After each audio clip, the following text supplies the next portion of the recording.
بسم اللہ الرحمن الرحیم الصلاۃ والسلام علیکہ یا رسول اللہ وعلی آلک و صحابک یا حبیب اللہ اللہم صلی علی محمد وعلی آل محمد صلی اللہ علیکہ یا محمد نور من نور اللہ۔ اللہ کو تبارک و تعالیٰ کی کلام ایک کلام معجز ہے، نہ اس کا کوئی ثانی ہے نہ اس کا کوئی مقابل ہے۔ تمام مہمات، مشکلات اور حاجات، جو بھی کچھ انسان نے پایا ہے یا کھویا ہے، قرآن کی عظمت کو جان کر پایا ہے اور اس کو بیکار سمجھ کے چھوڑ دیا اور کھو دیا ہے سب کچھ۔ شاہ فیصل کے بارے میں ہے کہ وہ ناروے کے کسی ڈاکٹر کے پاس یا یورپین کسی ہاسپٹل میں بہت بڑے مشہور ڈاکٹر کے پاس گیا اور اس ڈاکٹر نے شاہ فیصل سے کہا کہ یہ جو تمہارا قرآن ہے اس کی کوئی حقانیت، کوئی صداقت بیان کرو۔ میں نے تو اس میں کچھ ایسا نہیں پایا کہ جس کی تم تعریف کر رہے ہو۔ تو شاہ فیصل نے اس ڈاکٹر سے کہا کہ کیا تم نے قرآن کو پڑھا ہے؟ اس نے کہا ہاں، کئی مرتبہ پڑھا ہے، ہزاروں مرتبہ پڑھا ہے۔ تو شاہ فیصل نے اسے کہا کہ کس زبان میں پڑھا ہے؟ کیونکہ قرآن کے مختلف تراجم ہوئے ہیں اور مختلف زبانوں میں ہوئے ہیں۔ کوئی فرانسیسی میں ہوا ہے، کوئی جاپانیز میں ہوا ہے، کوئی انگریزی میں ہوا ہے، کوئی سنسکرت میں ہوا ہے، کوئی ہندی میں ہوا ہے، کوئی اردو میں ہے، فارسی میں ہے۔ ہر زبان کے جاننے والے نے اس کو اپنی زبان میں ترجمہ کیا ہے۔ تو آپ نے کس زبان میں پڑھا ہے؟ تو کہا میں نے انگریزی میں پڑھا ہے۔ تو شاہ فضل نے کہا کہ اس کو اس زبان میں پڑھ جس میں یہ نازل ہوا ہے، عربی زبان میں پڑھ۔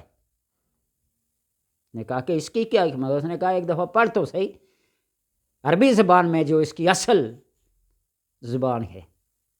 اس نے کئی عربی قراء، عالم، فاضل، فقہا، یعنی جو بھی عربی زبان کے جاننے والے تھے، اس کے معنی اور مفاہیم کو گرامر کے لحاظ سے، لغت کے لحاظ سے تقریباً کوئی سال بھر کا عرصہ لگا۔ ڈاکٹر تھا، کوئی بیوقوف تو نہیں تھا، اس نے سیکھ لیا۔ اور پھر جب سیکھا تو اس کے قرآن کے معانی اور مفاہیم کو جب وہ سمجھا تو کہا کہ کاش کہ یہ شاہ فیصل کی ملاقات مجھ سے پہلے دن ہو جاتی۔ میں نے بہتوں لوگوں کو، یعنی بہت سارے لوگوں کو اپنی چرب زبانی کی وجہ سے، زباندانی کی وجہ سے، ڈاکٹر ہونے کی وجہ سے، دانا اور حکیم ہونے کی وجہ سے گمراہ کیا ہے۔ اس کی قرآن کی اصل زبان سے میں واقف نہیں تھا۔ ناروے کا ایک اور ڈاکٹر جو لا علاج مریضوں کا علاج کرتا تھا صرف لفظ اللہ سے۔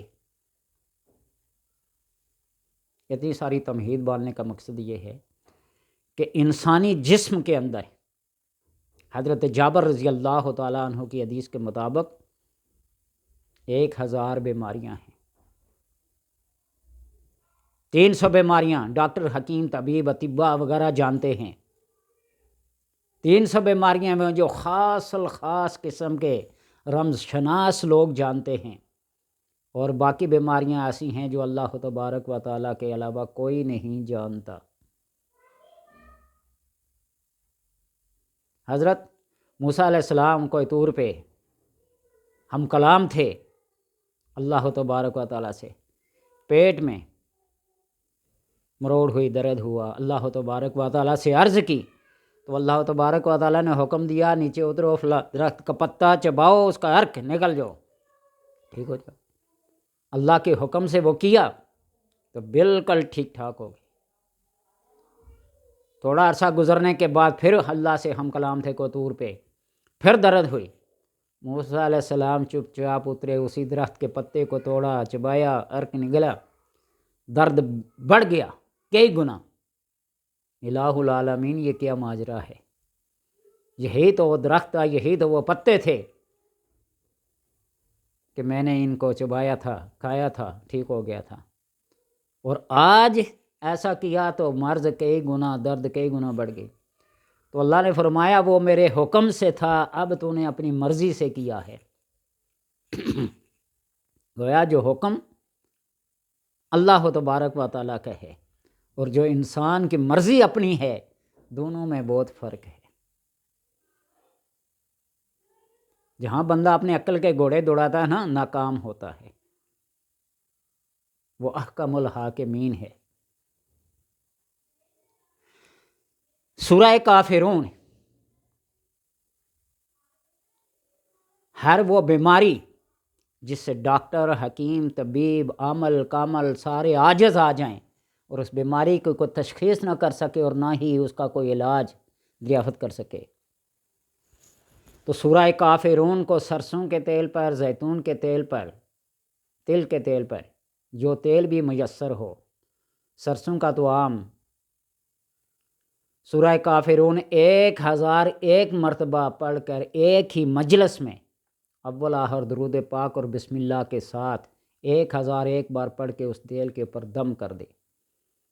گویا کہ یہ ایک ایسی اکسیر ہے، یہ ایک ایسا نسخہ ہے، یہ ایک ایسی آب حیات ہے، یہ ایک ایسی شفا والی چیز ہے کہ اس کا ایک قطرہ ایک کان میں، دوسرا قطرہ دوسرے کان میں، اور اس انگلی کو تیل سے تر کر کر اپنے ناک کے نتنوں میں لگائے رات کو سوتے وقت۔ جادو جنات کا مسئلہ ہو یا کوئی روحانی بیماری ہو یا کوئی جسمانی بیماری ہو، اللہ تبارک و تعالیٰ اس کو شفا دیتا ہے۔ آزما کے دیکھ لیجئے، یہ ایک حقیقت ہے۔ اور خصوصاً جادو جنات کی وجہ سے بہت سارے مسائل ہوتے ہیں، یہ بڑھتے جاتے ہیں تو جسمانی امراض بنتے جاتے ہیں۔ ڈاکٹر حکیم کے پاس جاتے ہیں تو وہ ایک جسمانی مرض سمجھ کے اس کو میڈیسن، ادویات، نسخے، معجون وغیرہ کھلاتے رہتے ہیں۔ یہ اللہ کی کلام ہے۔ بایزید بستامی رحمۃ اللہ تعالی بیمار ہوئے، اپنا قارورہ ایک حکیم کے پاس بھیجا، راستے میں وہ قارورہ لے جانے والے جو آپ کے خادم تھے ایک بزرگ ملے، جو بزرگ حضرت خضر علیہ السلام کی شکل میں،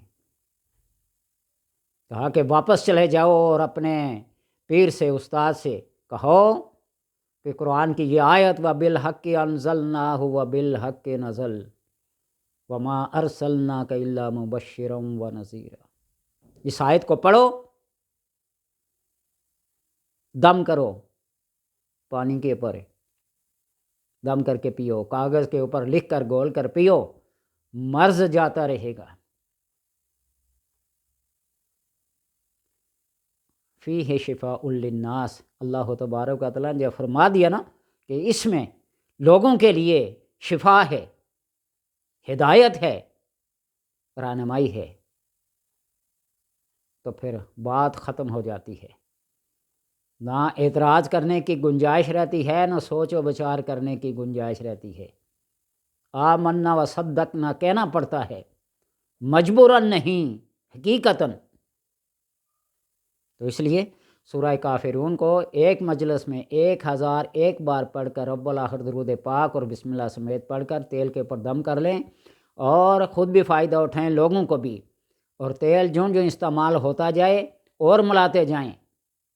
ایک دفعہ کا یہ بنایا ہوا نسخہ کئی سالوں تک کارآمد ہو سکتا ہے۔ جو اس کے اندر تیل ملاتے جائیں گے، اس تیل کے اندر بھی تاثیر آتی جائے گی، برکت آتی جائے گی۔ اللہ تبارک و تعالیٰ سے دعا ہے کہ اس کلام سے حقیقتاً صحیح معنوں میں ہر عاجز، مسکین، غریب، بیمار کو اللہ تبارک و تعالیٰ شفا بخشے۔